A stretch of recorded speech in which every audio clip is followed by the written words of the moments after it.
Steve Jobs by Walter Issacson. Written by Walter Isaacson, former CEO of CNN and managing editor of Time magazine, it is not only the most detailed and accurate book about Steve Jobs' life, but also the only authorized one, since he wrote the book with Steve's consent. Isaacson conducted over 40 interviews with Steve Jobs over the last 2 years leading up to his death. Here are 3 interesting things I learned from the summary, which you probably won't find elsewhere. Steve Jobs' team invented a name for his most important skill, the reality distortion field. The Apple name was chosen for a very specific reason. Apple didn't make Steve Jobs a billionaire, Pixar did. Let's take a good hard look at those facts. If you want to save this summary for later, download the free PDF and read it whenever you want. Download PDF. Lesson 1. Steve Jobs' reality distortion field got its name from his team. The skill that allowed Steve Jobs to create this huge vision for Apple out of nothing was not his obsession for detail, nor his sense for design, simplicity, or aesthetics. It was his reality distortion field, or RDF in short.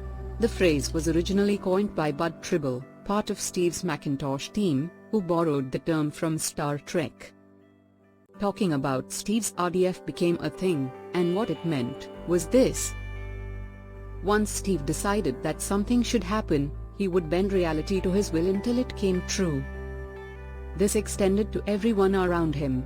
His RDF is how he could convince a sleepless team of engineers to work another 10 hours on Macintosh fonts, because it would be the greatest computer in the world.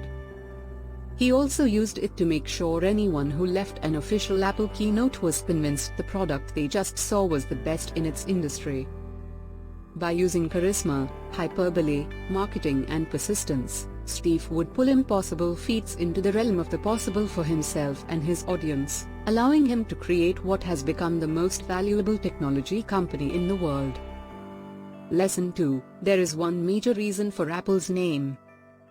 The first thing anyone wonders about upon learning about Apple and its products is where the hell it got that name. They're not selling smoothie makers, after all.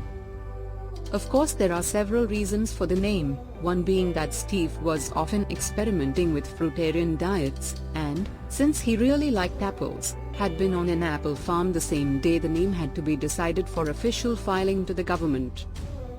Another reason is that simplicity is the ultimate sophistication. A quote by Leonardo da Vinci was the slogan for Apple's first brochure, and Steve felt the apple symbolized this quote really well.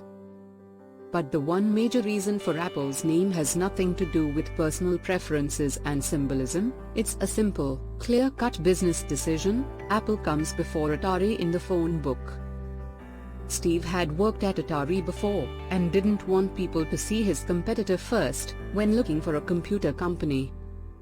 I'm not sure if phaser beam computers was ever in play. Matrix Electronics definitely was, but the discussion about the name is also one of the funniest scenes of the 2013 Jobs movie.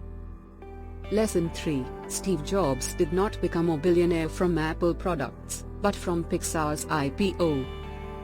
Have you ever wondered how Steve Jobs became a billionaire? Everyone assumes all of his money came from Apple, but his bank account actually made the biggest jump on a whole other project.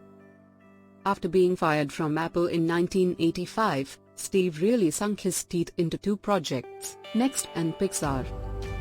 Teeth in this case also means money. Steve paid a $100,000 flat fee for the logo design for Next alone. That, next to countless delays and some other costly production standard demands, made Next a black hole where money disappeared like nothing.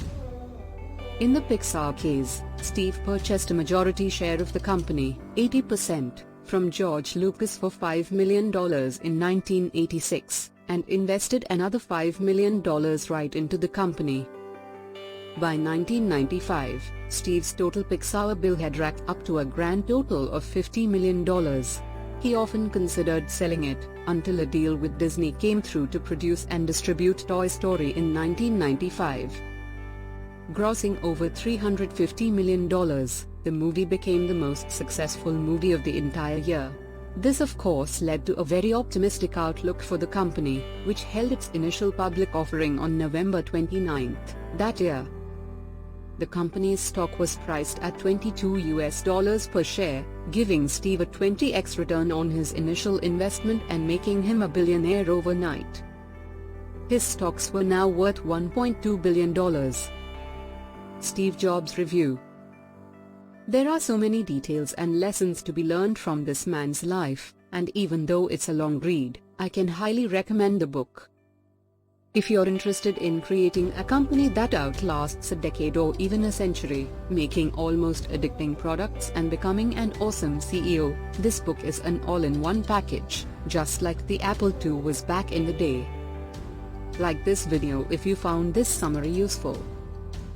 Click the subscribe button below so that we can create more book summaries.